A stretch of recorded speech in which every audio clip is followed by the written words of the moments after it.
My next guest, you all know, he is... David Brenner, over the years, has been a very frequent guest on this show, and for good reason. He's a funny young man. He's got a record album out. First one, I guess, called Excuse Me, Are You Reading That Paper? That was a punchline, I think, to one of his stories.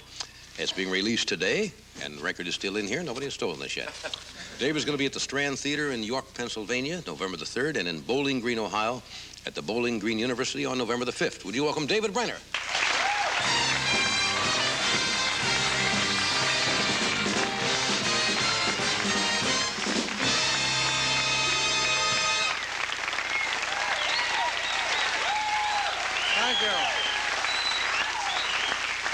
Thank you.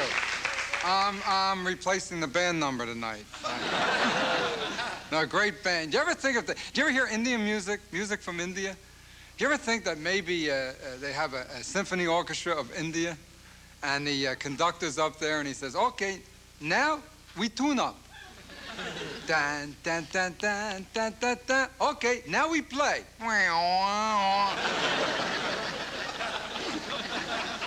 Just an idea.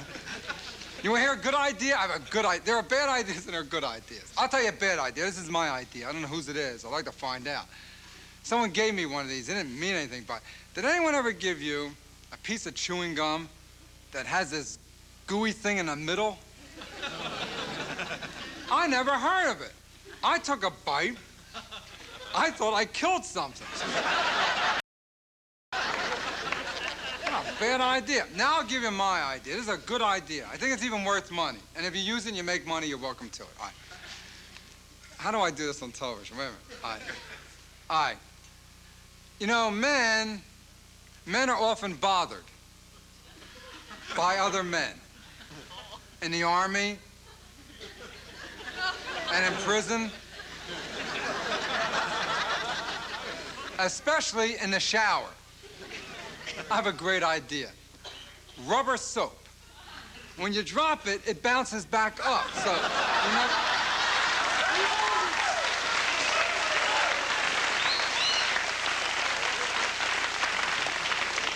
Hey, it's not a smoke alarm. It's just an idea. And, I bought a smoke alarm. Did you ever buy a smoke alarm? What a great. I go in to salesman. I said, I'd like to buy a smoke alarm. Salesman says, what kind? For American smoke. Then he showed me there are different kinds. I didn't know this. Did you know that? There's a first alert, which is the most expensive, and then it goes down to an 18th alert, which is great. The alarm goes off. If your hair singes, that sets off the alarm. You have to hold a burning dog up to your ceiling. And the only reason I bought it is because I saw that public service spot, you know, telling all of us to buy a smoke alarm, which I think is very good advice. It really is. But only the federal government can make a spot this dumb. It's a film. I was watching television about 4 in the morning, and did you ever notice public service spots only come on, like, in the middle of the night? TV executives must really think that people who are troubled don't even wake up till, like, midnight, 2 in the morning. Right? It's always like, if you have a drinking problem, come on, that guy's drunk at 4 o'clock in the morning. So anyway, the film starts out, you see you see a middle-aged couple sleeping in bed. And smoke starts coming in under the door. And they have a narrator, the government, explaining everything, you know, the action. A couple is sleeping in bed. Smoke is coming in their door. All right, the smoke comes in. This will be smoke. Why not? All right, this is smoke. Is this better smoke? How about the biting smoke? Biting smoke comes in. Well, it passes by them. They don't see it. They don't smell it because they're sleeping. But lucky, lucky, lucky. Up on the ceiling is a smoke alarm. Well, the smoke travels up. It hits a smoke alarm, which goes off. Ding, ding, ding, ding, ding. And the husband wakes up. Get up. It's hot.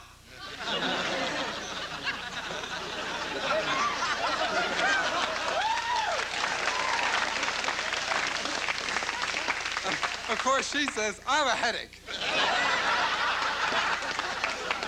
Well, your headache's gonna burn to death. This house is on fire. Get up. So they get up. Quick, the children. Into the children's room. So they run. Come on, Biff, Glenn, Brad, Muffy, come on. You can tell they made this in the Midwest, right? Otherwise, it'd be, come on, Guido, get the hell out of here. Get your sister to reach. So now, come on. Oh, yeah, Scotty the dog, Puffy the cat, Harry the hamster, Tommy the turtle, the whole catastrophe. Come on. They run outside, they stand on the front lawn, they watch their house burn down. They're very happy. Now, the part that got me, what knocked me out, is during this entire film, the government has, in the corner of the TV screen, they have a man doing this.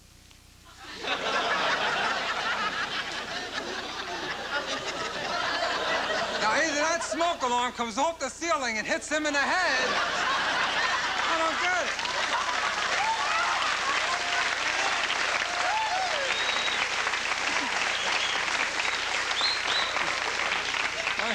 Your rear end is on fire. It's so stupid. So I saw a stupid sign. Now, this is here in Los Angeles. You can check out this sign. It's the dumbest sign I've ever seen.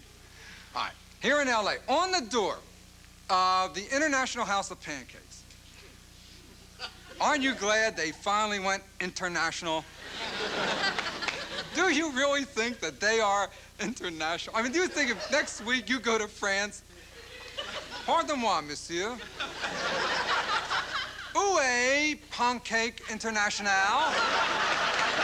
Ooh, blueberry, ooh. Je t'aime, flapjacks. Please. Right. On the door of the International House of Pancakes leading into the restaurant, there's a sign. We have menus in Braille.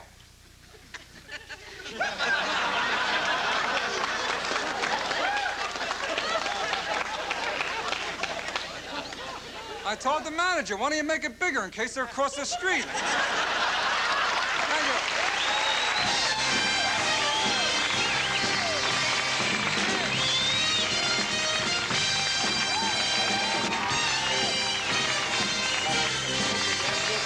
We'll be back. Stay where you are. Short call.